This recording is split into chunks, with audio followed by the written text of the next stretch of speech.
I sat down with Antoni Calmon, who is the owner of Château de Dampierre. We had an interesting conversation about his restoration project. Even if you follow his YouTube channel, I think you will learn one thing or two that can be interesting, especially if you are planning on buying a French chateau in the near future. My name is Olivier Schweizer. I am the founder of Chateau YouTube channels, and for the last 6 years, I have been traveling through France, and I had the chance to meet more than 300 castle owners. I spent a lot of time with them, and I also asked a lot of questions and learned a lot of lessons. Valuable lessons for someone who plans to buy a chateau in France. If it's your case, please scan the QR code on the screen right now or check the link in the description. I would be more than happy to help you in this exciting adventure. Now, let's dive in. Hello, Antoni. Thank you very much for answering some questions that can be helpful for castle owners. Thank you for asking them. For future castle owners, can you just summarize on your channel? You already explained it, but just to summarize how you bought this chateau and what was the process? I guess if we can talk about experience and some stuff to remember for other people who want to buy a castle, my situation was very unique and specific, and I guess every situation is very specific. But it's always, I guess, nice to hear the story in case there's some similarities. Yes, exactly. For Dampierre, I was not really ready for this house. It was just like a little bet. I was sure I would not have this house for a simple reason. It was an auction. And in auction, usually you arrive, you have your price in mind, and you just say when it's under your price, and the moment it's on top, you'll lose it. And I arrived there, and I was by myself. So basically, I had to say, yes, I'm interested, and that was the end of the story. So that was it was not like a big fight to get this house. Yes. I was feeling a bit sorry for the house, and I was feeling a bit sorry for me also in the same time, because on top of being very excited, it's a bit bizarre, and you're like, okay, what the problem, why no one wants this house? And it's just because it's in a place in France where people are not going so much, you know, like the Parisians, which are the people who buy the maximum like country houses, are not going on the east part, they go on the west usually. Yes. So I guess it was not like very popular place to go. And castles is something that afraids a lot of people because it costs a lot of money to maintain and also to restore. Of course. It's insane, and I didn't really expect that much from the beginning, to be honest. Yes, really? Yes. Yeah, I think I already spent the budget I had in mind for the entire thing, and I did only a third of what needs to be done. Yes. Oof. Yeah, so it's important information. Yes. So 2026, I'm going to keep up on the renovations, but it's going to be a bit more slow, I guess. And what was the main surprise? Yes, in terms of budget, because you said you planned some budget for the whole thing. And what was the big surprise or the things you said, wow, I didn't expect so much? Because I had an idea in my mind of, okay, you spend a couple of millions, which is like a lot because I don't have a personal fortune, so but I have a good job, so I can make money, and I could do like some loan on the bank. So I was organizing that with what would be possible economically over the next 7 or 10 years to renovate the house. And actually I didn't go on the deep doing like some how do you say, like devis? Yes, quotes. Yes. So I didn't have like a very specific quotation for all the restoration. So I was surprised to see, for instance, I did a quotation for the heating system in the castle, in the main house, which is not like so huge. You know, the house is like 750 square meters. For a Parisian or a New York apartment is huge and immense, but for a country house like this is not that big. So heating system for that, I expected to spend maybe 300,000. And in my mind was, okay, that's a big budget and all. And actually, with the heating system, with because we're going to take the energy, there is the pompe à chaleur. Pompe à chaleur, yes. To actually take the energy and to reduce the cost of electricity, and this costs money. But we are just above 1 million. So it's more than 3 times. Yes. So that was definitely not in my mind like this. I need to redo other quotation with other people, but I already did 2. And it was more or less the same, like 980 and 1,020,000, something like this. So this is, for instance, some costs I didn't expect to have, at least not that big. And also the thing is, I'm very perfectionist, and doing something like this and not going to the bottom of it is not something like I like to do. Yeah. So it costs more money to do that too. Yeah, interesting. Very interesting to know that. Yeah, I thought you had made some quotation, because when you bought to come back, when you bought it with auctions, did you had the chance to visit it deeply before to make the bid, or you had to arrive and you discover the chateau after, or how it was? I saw the chateau, but I was not aware of the official visit. So because I was aware of this house and the auction, something like a week before. Okay. So I came here on Wednesday to visit it, and it was not official one, so we had to sneak in with Guillaume Daniel, that you know, Yes, that has this amazing antiquaire en immeuble website agency, with an agency that is amazing. Yeah. He finds always like very nice gems all over France. Exactly. Anyway, and we had to sneak in with one of the owner, because the rest of the owners were not really happy to sell. So it was like one would just sneak us in, and we could visit a bit. I did some pictures. I had some, of course, some files about some people, some experts, some expertise. So I sent all of this to my notary, and he checked it, and he said, I think the house is healthy. Not livable for sure, but healthy. So at least if you buy that, you can be okay to do the renovation a bit later. It can wait. It's not like you have emergency stuff to do.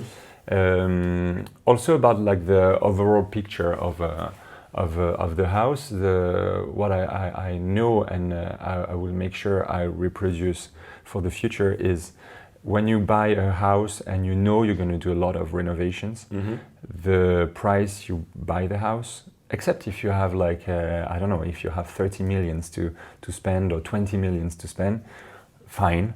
But if you don't, I think the price you pay the house in the first place needs to be very low.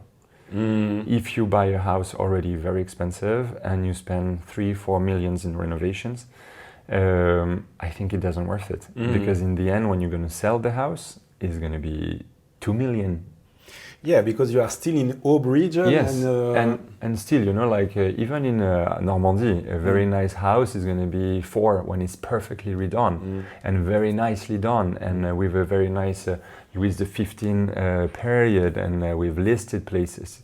But the reality is you're going to spend the double to renovate it. So either you buy a house that is already healthy and all the big construction is already done, and you just do some decoration, and this can take a couple of years, and you spend a little bit of money on fabric, on rearranging, like, I don't know, the paintings and whatever, the furniture, fine. But if you need to do the big construction, then don't buy something expensive. Otherwise, really, you're not going to see the bottom of it. This is the first thing. I have 2 friends, American friends, who want to. I'm going to see them next week to have the same conversation. Actually. Okay. They found there is 3 houses they wanted to show me, so they sent me the links, and I checked it, and there is one 19th century, gorgeous, beautiful, but huge, and renovation. They need to do the roof, facade, windows, electricity, heating system. They're going to spend probably like 4 or 5 millions in renovating it. So they didn't expect that. So I said, no, you cannot buy it 2.5 million. You buy it 1, because everything needs to be redone. And if not, at least buy a 17th century. I mean, I don't have anything against 19th century, but 17th century is, on my opinion, a bit more interesting, because it's a bit far from all the construction techniques that were already here in the 19th century and made the life easier. That's why they were adding like so many little details everywhere, because it was easier. They invented the beton, the concrete, and all of this was already existing. So the construction were easier. So I find more interesting the way they were doing the houses in 17th and 18th century, than 19th. Anyway, so yes, first advice is if you have renovation, don't buy too expensive. The second thing is the ideas you have when you arrive in a house. Usually you arrive and you have a fresh vision of what you have in your head about a house and a castle and the dream you have, and is of course never matching perfectly the house you have in front of you. So you already plan to have many changes and remove a wall and create here something and add a wall in here and change the window and. If it's registered, it's going to be a bit limited, but thanks God, because it's going to make you actually appreciate the house the way it is, and maybe it's not perfectly what you had in mind, but it's actually what the house was, why the house was made that way. So you have to kind of compose around that, and that first of all make something more authentic, more original, and also sometimes more less expensive.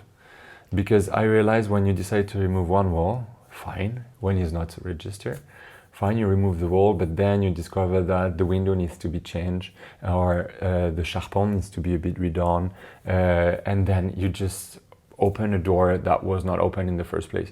I had this experience with the stables. I wanted to make to install the stables in this house, but the ceiling was 2.5 meters, so it was impossible. So I had to change the whole frame just to put the horses, and this cost me so much money because I had to redo all the roof, all the frame, all reinforcement, even on the walls, and all of a sudden I was building a house.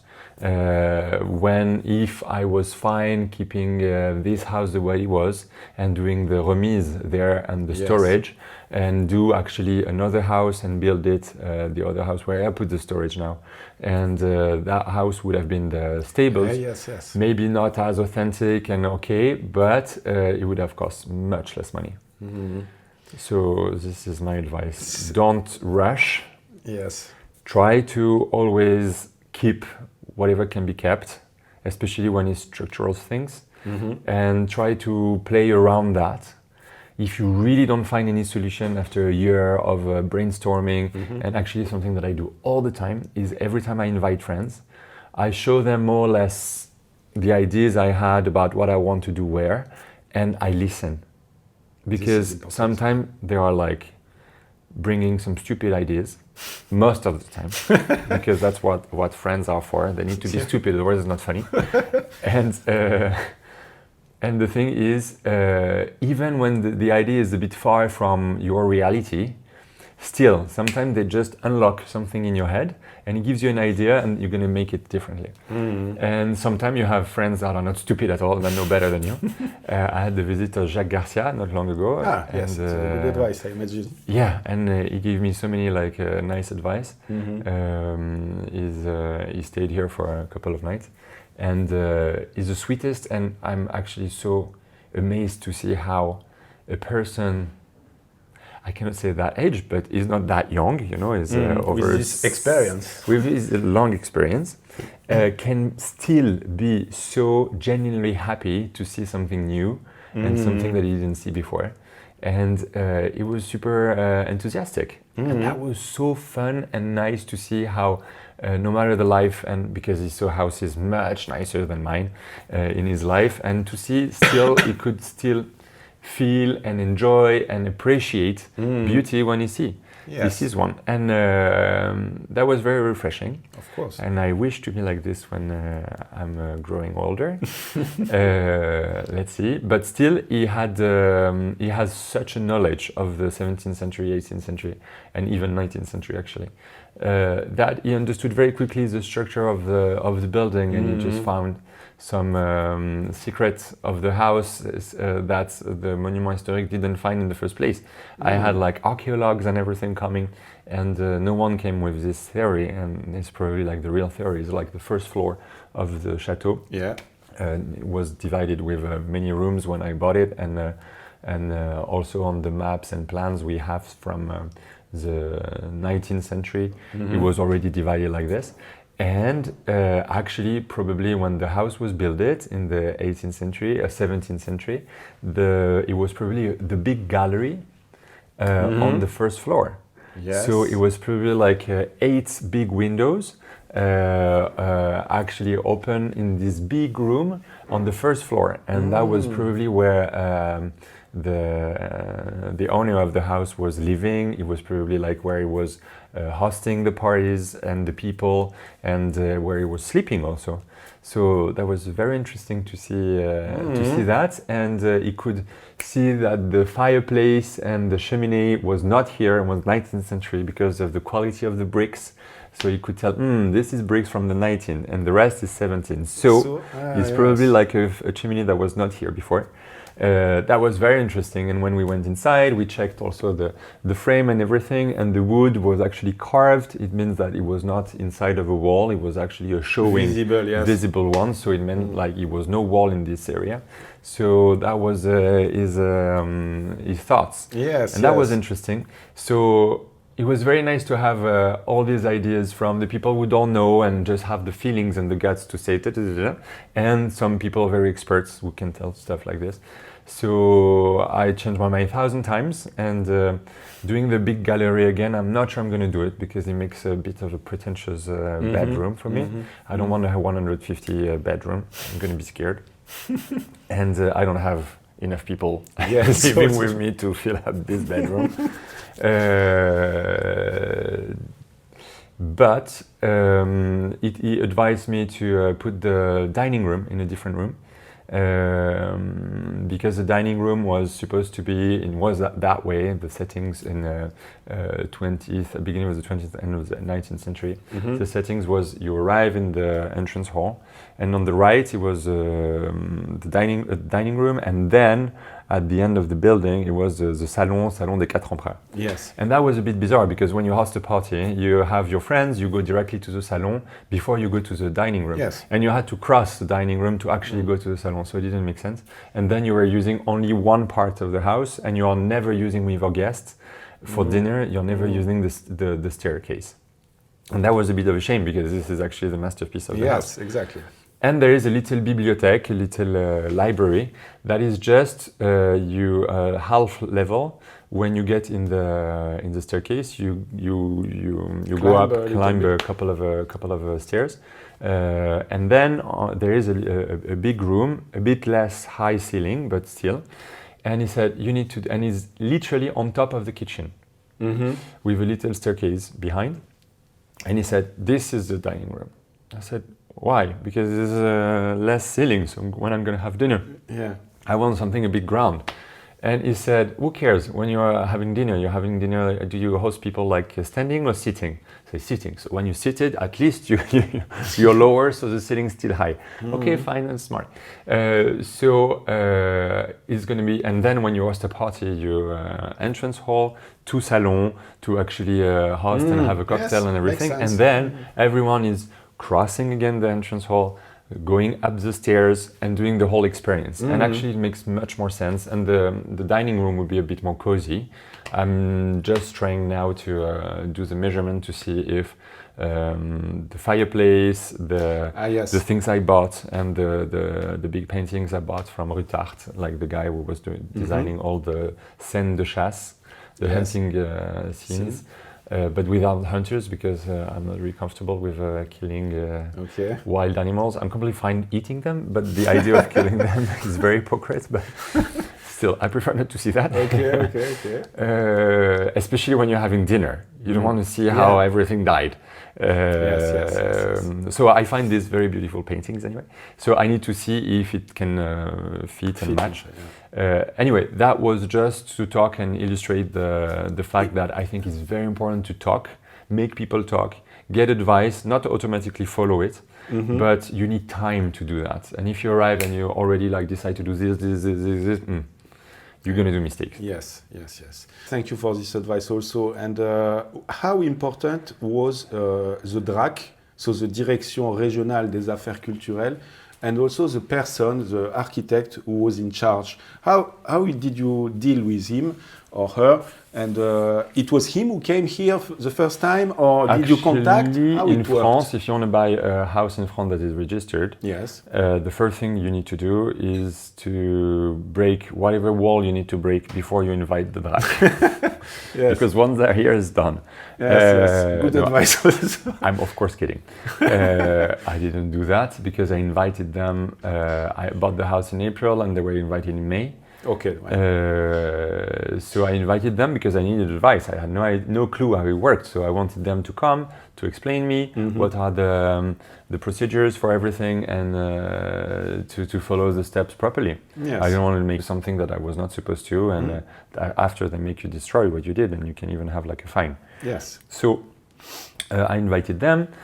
They advised me the procedures to do, and they told me like you need to have an architect, but he's going to be your architect, but it needs to be an architect with a reference and agreement from the DRAC. And the situation is that you just realize that the architect is working for you, but not only, he's a very independent person, because he works half-half. You pay him, but the DRAC, he has to refer to the DRAC to everything. So if the DRAC is not happy, he is not happy. So he needs to do what is a good thing for the DRAC. So finally, I discovered that I was literally paying someone that was listening not only to me, but to the DRAC also. But that is a good thing because it was a good dynamic, because you realize he has his knowledge. So I fight a lot with him. I fight. He's a nice one, but there is like a lot of discussion. I imagine this like this. And we have actually to find deals together. Like sometimes the DRAC is completely fine with whatever project we have, and I have to argue with them, saying like, no, I want my windows wood color inside. No, it's not possible. It needs to be green. I said, no, I want it wood. So I had to go to Versailles to see that actually the windows are not automatically painted inside when it's painted outside. But he said like, so I had to do like a whole file and arrive and say like, look, we can have painted outside and wood color inside. We need to put so we had to do a little study and I won this time, but I didn't win every time. Which sounds like crazy because you're literally with your architect. Exactly, but anyway, and your house, and in my house, but it's kind of good because it's like he has much more experience than I do, and he has a taste also. So it's good, like it's emulation. Yes, it's challenging. And it's challenging. So this is how it works. Also, the DRAC, a bit less now, but I have to say they are very supportive still. And they are a bit sorry, but with the crazy government we have in France now, it means like we don't have any government in France right now. Yes, exactly. And the government are more into reducing all the service, because France was very known for the service, and we are losing that now, and I think it's a big shame. Anyway. So the help from the government is melting like snow in the sun, but still they can help to 30%, I guess. But the level of expenses are exploding. So the help still nice to have, but it's not what it used to be. So it's kind of painful, I have to say, but well. So you have to argue a lot, to go and to do a lot of, if you have a house, another advice, if you have a house and you want some state support, you definitely need to show that you are really happy to participate to the cultural life of the country and of the city, of the local area. Because why the government will help you doing like a renovation of your own house if it's completely private? Yes. No way. But if you open it to the public at least 2-3 months a year, for visits, if you do the concerts, if you do some events, if you hire a lot of people in the village and locally, and you make them work, if you, I have some classes, like the schools around, come here and have like the art project, an historical project, so they come here, they have all a project about, and at the end of the year, they do like a show with a presentation of the work they did, and they do it here, and we have more than 300 people here doing all of the presentation with the kids, the parents, the grandparents and all. I think this is very nice, but culturally it is amazing, because the people are putting the castle in the center of the village again, and is where the culture is happening, is where the events are happening. We do like the 14th of July. It's happening here, so there's a firework, and hopefully, touch wood, I don't want to end up like Médavy because of a firework, but anyway, it was not firework for them, but it can happen so quickly, so it's very important to be safe and have the firemen everywhere, and that was the case. But yes, I think it's very important if you want to have support from the government to show that you are culturally really active, and not only from the government, actually, like the private people can give money. I had people giving money and doing some mécénat and support, private support. And of course, when you invite people, you organize like social events, and it's always better and more tempting for them to spend money to support and help. To support, exactly. So I think another advice would be like to really open your house. First, is just like is not only like a stone experience; it's also a human one. And you meet people and you discuss and you have the history of the place, because the history is not only the places; it's also the people who make the history. So it's nice to see the grandson of one person that used to work here, and I think that all the charm of it. Yes, and you learn a lot of things. Yes, because I think if you are from abroad, you're American, you're British, you arrive in a country that is a different country, and it's just to create the dream you have of Marie Antoinette when she was in France, and you close your door and nothing is happening, and you're just living your dream. I don't find that super interesting. I guess you can just build a house, a little mini Trianon back home, and everyone will be very happy, and you can live a dream. I think if you have the idea of coming to France, a different country with different culture, different food, different people, and different culture, and you arrive here, is also to experience it fully. Yes, I agree. 100%. And I think this is much more interesting, and it makes actually very interesting for us too, for French people, because like if you come here and you decide to invest your money in this culture and you help developing and keeping the history of France, this is just a gift that you do to France, because there is so many castles in France. Actually, France is a country in the world where there is the bigger number of castles in the entire world. That's incredible, because this story was happening a lot, and it was like a lot of little areas with a seigneur and a knight, and it was always like this. So I think when you arrive here and you help preserving this amazing culture and history, we're going to be very happy, and you can be very proud. Also proud and happy, yes. And yes, you are speaking about meeting people and sharing the house. How important is the mayor of the village where you are in? Do you think it's not important? Very important? The mayor, when I can catch him, because he's 80 years old and he's bicycling all day long. He's amazing. Okay. He does his 20 kilometers every day. There you go. So when I can catch him, he's a super great human person. Is very sweet and understanding, and is very supporting and impressed with all the renovation and things we do. And I have to say, so far, it's definitely an ally. So having good relationship with the city where your house is, I think it's super important. It helps you so much. I wanted to remove the electric wire that we have in front of the house. He helped me. He put me in contact with a good person right away, and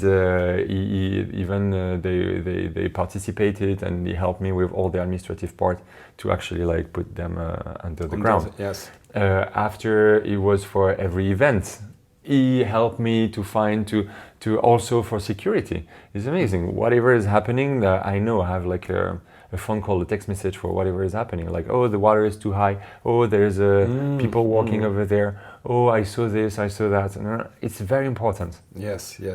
But like in life, if you don't get along well with someone, it's best not to make an enemy. At least you're a bit neutral. But I think if you can have ally and friends, life is much easier. Yes, life is much easier. Maybe just a last question about the restoration that you did in the Châtelet. Did you receive or will receive some public help? Because I know also Americans are wondering, is it difficult to receive this help that you were speaking about? And how is the process if you already did it? Yes, I did it for the Châtelet. I had subvention up to 40%, 40% for all the restoration, because there is different level of classification. Dampierre is at the highest. For the Châtelet, for instance, is monument historique, is MH. Yes.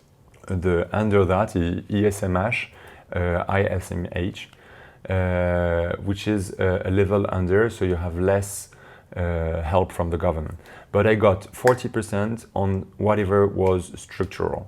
So roof restoration, change of stones on the facade, windows, floors inside, the walls, fireplaces, all of this. Electricity, no. Heating system, no. For the comfort. Plumbing, no. All of this, no. But on the structural part of the house, yes. And that's big because it was something like 1,400,000 for the restoration before arranging inside. But for the structural restoration, and I got something like 500 or 600. Okay, and they pay after, or they give you advance concretely? Concretely, you can have a little advance in the beginning, like 20%, but not even actually. But usually you pay, you send the bills, and then they pay you back 40%. This is how it works. Okay. But don't imagine that you will pay half, because the reality is when you have a monument historique, the company and the type and the level of quality of work is literally like 3 times more than what you expect in your mind with classic work. Okay. And you can choose the artisan you work with? Of course. Yes, of course. They need to be, you cannot choose anyone. Okay. You need to be one on the list.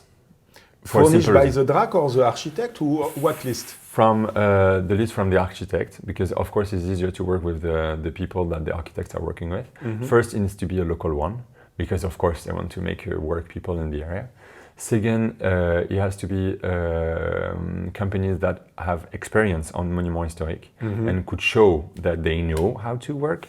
Otherwise, they're not validated. Okay. And after, you have usually like 2 or 3 different companies, and you can choose, depend on the feeling, depend on the price, depend on the expertise, and on the relationship with the architect too. Okay, but you have the final word to decide which artisan you work completely. with. If they follow the rules, it's my decision. Okay, interesting. And will you do the same for the Chateau also? Yes, actually we are in the middle of it now. Okay. We need to send the DCE, the consultation des entreprises, which is like we're going to consult the companies, the construction companies, to know which one we're going to use. So we send them all the information about the renovation we need to do. They need to send quotation, and then I will receive that. We're going to analyze all of this, and we're going to choose who is going to do what. Okay, and this is for the staircase or for the... This is for the staircase, is for the kitchen, and for reinforcement of all the floors, because there is like some bizarre work done on the 20th century that were a bit not very secure. So we need to do some changes. Okay, great. And this DCE you call? Yes. This DCE, you have to send it, and it's the architect with you who made everything to decide what you have to do. Yes. And we did the whole plan. Yes. With the exact plan where we put the bathroom, where we do this, and all the technical things. Yes. And he's publishing that, is a dossier file. And this dossier is this file with all the details of every how he wants it to be done. Is sent to the company, and then check it and give you a quotation. Okay, great. Perfect. Thank you very much, Pleasure. Antoni, for this. Maybe a last advice, Yes, of course. like this. What would you say to an American or a foreigner, not only American, a foreigner who wants to buy a chateau in France? You're welcome. Please buy houses in France. I think it's much more interested. Actually, now in America, there is some houses, the Gilded Age, with this incredible TV show, make people more interested in the houses from the beginning of the end of the 19th century, beginning of the 20th. So American starts to have like a very nice patrimony to preserve already. But we have a bit older one in here. So if you like a bit older things and monuments to restore, you're welcome to come in France. There is people who will help you to buy the house of your dream, and with the landscape and with the whole difficulties that we know from French. We don't only do strikes, we're also very annoying every day, but this is part of our charm, you know, like if you go to Paris and you ask for a coffee and the waiter say, yes, of course, with a smile, you're not in Paris. So you need a little bit of this on the life you come here for, you know. Exactly. If people are nice, you're just in America. Yes. Yes, and you have the support of other castle owners. I imagine there is this network where you help. If there is someone else who is coming in France buying a chateau, you get connected and you... Of course. Actually, because of the YouTube channel and all, I have a lot of American calling me, and I had this American actor the other day. He contacted me, he wanted to have an idea of a little advice and everything, and I put him in contact with Guillaume, I put him in contact with other people. Yes. And I knew more or less all the houses that were presented. And, I don't have interest on that, so I was just saying what I thought about each one, if I was not supposed to. Voilà. Okay, thank you very much, With Antoni, pleasure. and we can follow you on your YouTube channel, of course. Yes, with pleasure. Thank you. See you.